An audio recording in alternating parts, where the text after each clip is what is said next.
okola kyamaanyi okubeera nga ate weekuumidde wano Fahad Pro UG mba nyingidde okubeera nga ate nkutuusako updates ez'enjawulo naddala eziriwo mu ggwanga lyattu Uganda sakole mu ggwanga gwe gy'otasobola okubeera nga ate otuuka wansi awo okusinza ensonga nga bw'ogenda okubeera nga ate oziwulira ogenda n'obeera nga ate osobola endowoozayo ku vidiyo nteerako ekigalo sharingirako bano nabo bategeeze nti kakati agagudde esayidi z'eno ge gano banange oluvannyuma lw'abaana abagambye okubeera mbu bali bawagizi ba kibiina kya NUP okuvaayo ne balumbagana omwana w'obuwala amanyikiddwa nga Bettina ono nno abagenda mu comment section y'omulimu gwe ne bateekayo ebigambo bingi nnyo mbu Bettina yatta abantu n'ebigambo ebirala bingi nnyo ekyaleetera kampani okubeera nga ate agobwa ku mulimu gwe era n'abeera nga ate akomezebwawo mu ggwanga lyattu Uganda tebakomaawo waliwo n'abaana abalala ab'enjawulo basobola okubeera nga ate munnange bateekako comments ezifaanagana bwe ziti era nga munnange embeera tenaakubeera nga ate eterera sayidi zeeyo kakati no ne mu kibiina kya NUP nayo ebintu byogedde okubeera nga tebyonooneka era waliwo omwana bamuyita oba yeeyita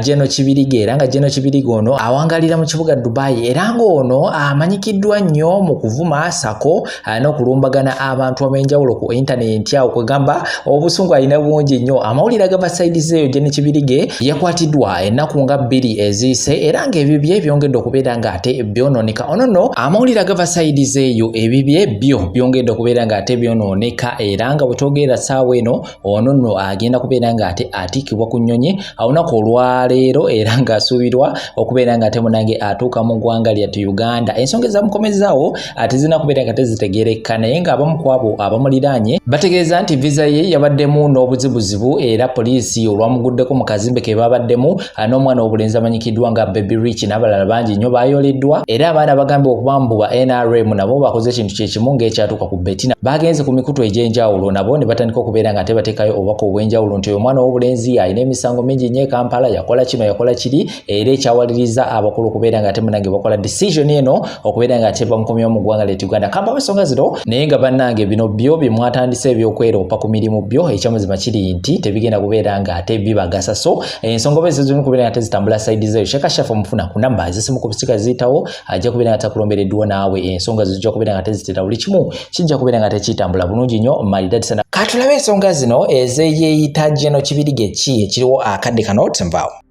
mugobe mubalaba mubi nnyo nga gwe gweoli mubi nnyo ate Blaza Kibirige mubi kati tugeyeeko Timo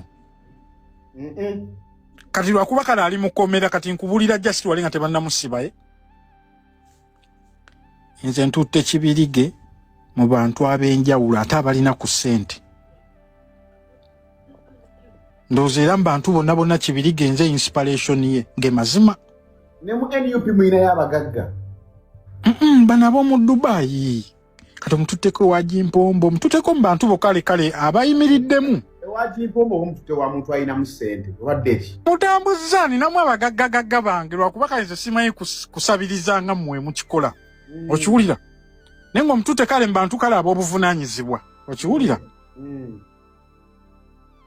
Jeno wange oyo mulaba abadde ng'akaaba bambi ng'embeera tennatereera kuba Jeno twesanze kuno nze Kibirige oba akoze emyezi nga 6 ne we yajja wano Kibirige nze yasooka omusisinkana ne mwaddira mu 10 omuntu ava e Kampala oba omumanyi bulungi ng'asula katanda ka 3 kati n'embeera awo ne nga engeri kati nze Mukama yanzigulira nninamu talinamu musajja wange mubeererewo Kibirige bulwadde abeera kunze kwe yasookera n'onywa kajuisi kanene akamango milkshake life ate nga bagiropa yambala essaati kyekiro bro Barista Timo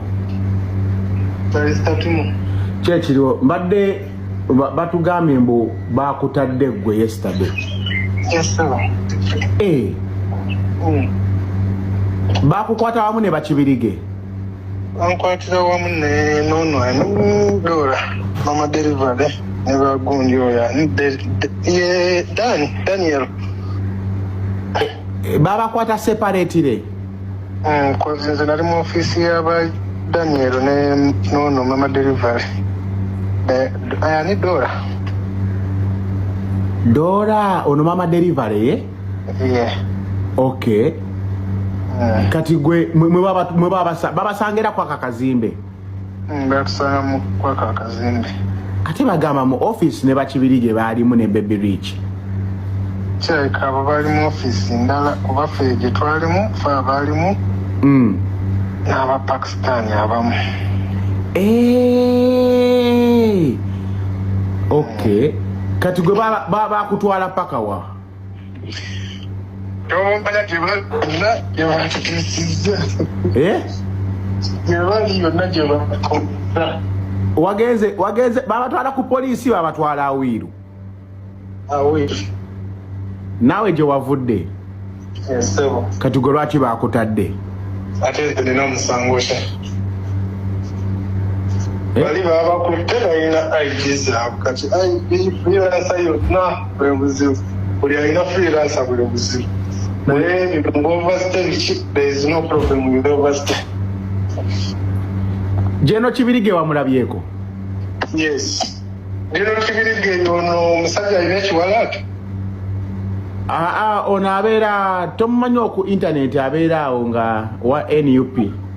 NUP mwabyeyo babaddeyo bamekayo sibamanyi manya naye odda babaddeyo bendi kulaba bemuli mu postinga bwe tuli mu postinga kuba siri musajja wa internet kati nina enamba ye ya WhatsApp kati kankutereko wano akafaananyi ak'omuntu gwenjogerako olaba oba yeye soko omulaba awo ku internet ku WhatsApp yo kati nga wetwogera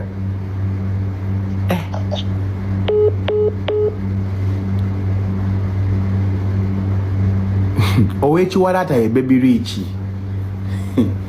Baby Rich owekiwalaata jjukira ayambala nnyo akakofiira kati poliisi bwekukwata esooka kukuba luyi enkofiira yonna esooka n'egweri wampa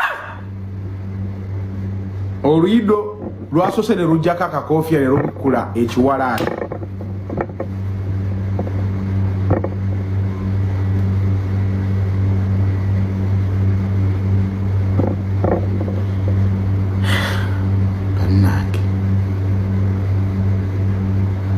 Njagala kumubuuza bamutadde n'abalala era njagala bweyongamba munnange ensi yonna ebiwulire saagala abantu bampayirize just okutangaazaako kwoyo kwogamba Jeno Kibirige so nabaddeyo ne mulabako ekiro zabadde ssaawa nga 2:30. wamulabye otya mu kkomera ly'abasajja?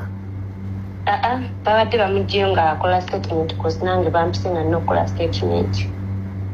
Babadde nange almost 100 cause nasanga babasazeeko ne banzijako information naye ne bandeka so ebandeka nenze waka ne baŋŋamba tujja kukubira bawulira kuvuza speed tugende mpola mpola. Bakusangawa? Nali ngenze ku office yaabwe kati ngenda okutuukayo nga babakutte ng'oyingira nga bo babakutte? Yes, nga bali wabweru awo so omuntu oba olwedde ogenzeyo nga tokyadda mabega nalina okugenda ne bambuuza kyembadde nnonyi kati awo ne banzijako information bo ne mbalekawo naye ndowooza empuli abagamba awala baali amaze okubajjawo kuba nze nasangawo basatu Baby Rich oyo Jeno Kibirige n'omuvubuka omulala omuddugavu simanyi linnya.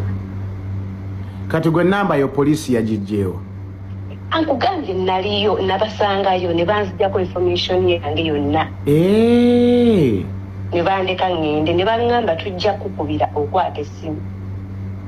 Kati poliisi yakubidde? Bankubidde jjo yes nengendayo kwa Awiru ne banzijjako information soko osindikire screenshot y'ennamba ya poliisi Dubai poliisi yakubidde.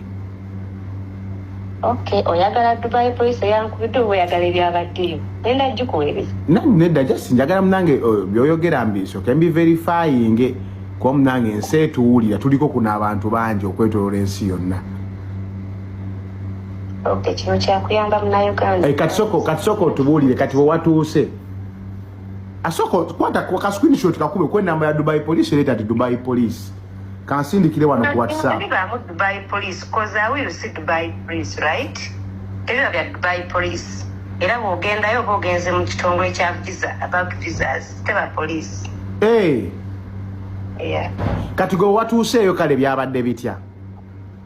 So neninda nadde manyi sigenda kudda kukyali nagenze ntidde neninda. Wagenze paka wa? Bakuyise side ki? Bo bagamba simanyi building free kubanga awo era ogendayo ng'ogenze ku bya visa naye oyingira mu ndeeza ensonga balina kugulira mu ndeeyo ogenda baggula obujinga bw'oyingireyo munda nenda building free. So bw'otuukayo bakuteeka mu kaofiisi ko n'olyadde kale bamuleese nziwedde natutte dda naye abala saabalabyeko atudde nabadde mbalabye bye baatutte nabadde mmaze obbalaba naye baba saabalabyeko okuleka oyo kino kibirike yeka gwe walabye bwe naabeera bwe nawudde nga bamuggyako information ng'ayogera ebigukwatako yabeerawo yagambye abeerawo obadde okusinga nkuli agamba lugolmol around awo mbwasula kuba kyenaweddeko ng'agamba ye student asoma ekyo kirinako idea asoma ki yagamba asoma driving so mbadde nange ndi musalala gwange naye kyemanyi nti namulabyeko ekiro zaabadde essaawa 3 kati akugamba nti bamutadde balina okuba nga bamutedde after ezo essaawa kuba wabaddeyo abalala bangi abali mu uniform zaabo waliwo yabadde mu pinki waliwo abaladdeko mu orange naye nze tebankyusiza just natudde mu office nekola information nensayininga nenvaayo kati ekyenjawulo nti yayinza okuba tali mukomera kuba aba mukomera saabalabye yabadde kufe bano bajjako information. Bano abantu baawano bakolerera ku mateeka buli kimu babeera bakimanyi time yo bw'eba etuuse ey'okkunona eba etuuse. So do not put people on panic. Ti abasajja kati batabuse kyebakola bakimanyi bagenda okujja okutwala nga babadde bakumanyi n'essaawa zino bakumanyi time yo tennatuuka butuusi gwe bw'oba olina ky'oli okukola kyonna nga kikyamu mu UAE ssaawa zino bakumanyi just time yo tennatuuka gumamu katini nnyo temuteeka bantu ku bunkenke assumption sigamba nti bwe kyabadde let me hope naye kati ssaawa zino ekiriwo balikwata abantu bangi nnyo abali okola forgery wa documents ezo because Syria embassy ya wano e Uganda bagikyusa ate abasinga abali okwatestingira abantu babulooka bemuweereza babaterako siiru mukadde. Ssaawa zino bw'obeera oli ku applying for visa bakusaba Interpol nga eri attested. Kati njagala owulirize nnyo bw'oba oli wano Dubai osobola okugenda n'ofuna fingerprints zo n'ozisindika e Uganda ne babeera nga batestinga fingerprints zo ne baza proving ku Interpol ne bazipassinga n'ozitwala ne baza testinga ku embassy ya wano n'ozitwala ne baza testinga ku foreign affairs ne zikoma wano ndooza ne embassy yaffe neza testinga then olyoka ozisubmittinga yo visa yo kubeera ng'eyitawo. Now what happens is abasinga bwe musindika fingerprints zammwe zino mu process ya attestation UAE embassy yakyusa stamp yayo oba siiru yayo gye attesting sange eteeka on these papers. Now abasinga abali ku NASA oba oyo omuntu agent gw'owadde okukyusiza abasinga tebannakibuuka nti siiru ya embassy eya UAE yakyuka kati ye agenda kuteerako siiru enkadde gwe okomyewo ebyepapula ng'olowooza babyatestinze mu butuufu naye ng'ate ekituufu babyatestingidde ku NASA oba oli ajingiridde siiru n'agissaako. Once you bring those documents here and you forward them n'ozisubmittinga ne balaba siiru nga ncupuli bagenda kukwata. Bwe banaakukwata bagenda kubuuza ani yakoze documentation and of course okwewozaako kogenda kugamba nze nabisindikidde agent ye yabinkoleddeko agent ki oba olina okumuwaayo. Bw'aba ali wano mu UAE bagenda bamukwate naye remember gwe todda osigala nabo ne bajja ne bakwata agent gw'ogambye yakukoledde forgery oyo bw'aba ali Uganda then kiba kikulidde bw'omu naye agent ono ne bamukwata naawe kennyini todda osigala mu police. In the current trending news amawulire agabuutikidde internet yonna nti General Kibirige yakwatiddwa n'abamu abalala babadde akola nabo but let's not speculate about General Kibirige yakwatiddwa lwaki? Is it because of political affiliation? Is it because of what? Teri amanyi kituufu. Ekituufu kiri nti bonna babadde akola nabo bagenze ne bakwata company gyabadde akola nayo bonna nga babaddemu babatutte company ebadde ekola visa. So teriyo n'omu asobola kumanya nsonga lwaki batutte ba General Kibirige. Teri n'omu amanyi oba banaakomawo oba tebaakomawo. So speculation ezigenda mu maaso ndabyo wabatandise okuba emizire e Uganda nti kakomewo akolebwa ati bamukwate bla bla bla. Ndowooza ebyo byonna tebyetaagisa. Let's be civil. Omuntu waba afunye ekizibu atumusaasire nenga General Kibirige yakwatiddwa ne banne abalala ne Baby Rich y'omu ku abo. Brisha kasimanyi oba naye y'omu ku be bakwatiddemu but company ye nga bwe yabadde yona bagikute. Now there is a certain information that I wanted to talk about.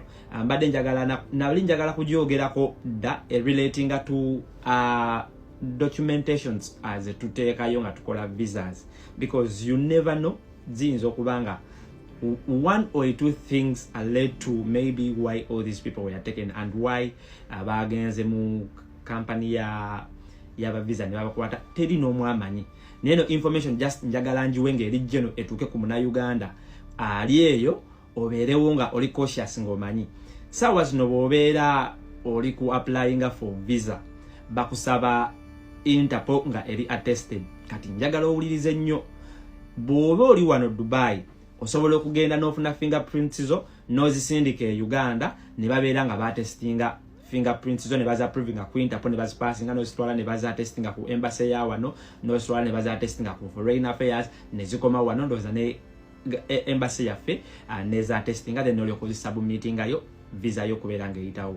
Now what happens is abasinga bwe musindika fingerprints za mwezino mu process ya attestation UAE embassy yakyusa stamp yayo oba seal yayo je attesting sange eteka on these papers.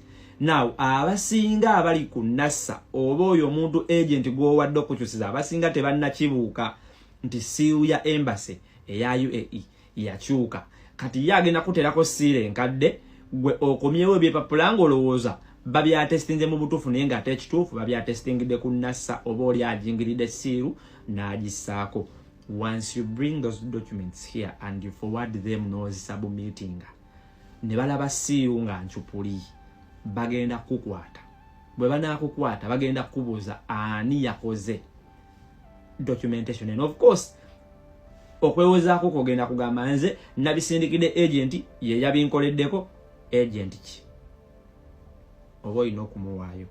Bw'aba ali wano mu UAE bagenda bamukwate. Ne remember gwe todda osigala nabo ne bajja ne bakwata agent gw'ogambye yakukoledde forgery oyo. Bw'aba ali Uganda then kiba kikulidde bw'omu. Ne agent ono ne bamukwata naawe kennyini todda osigala mu police.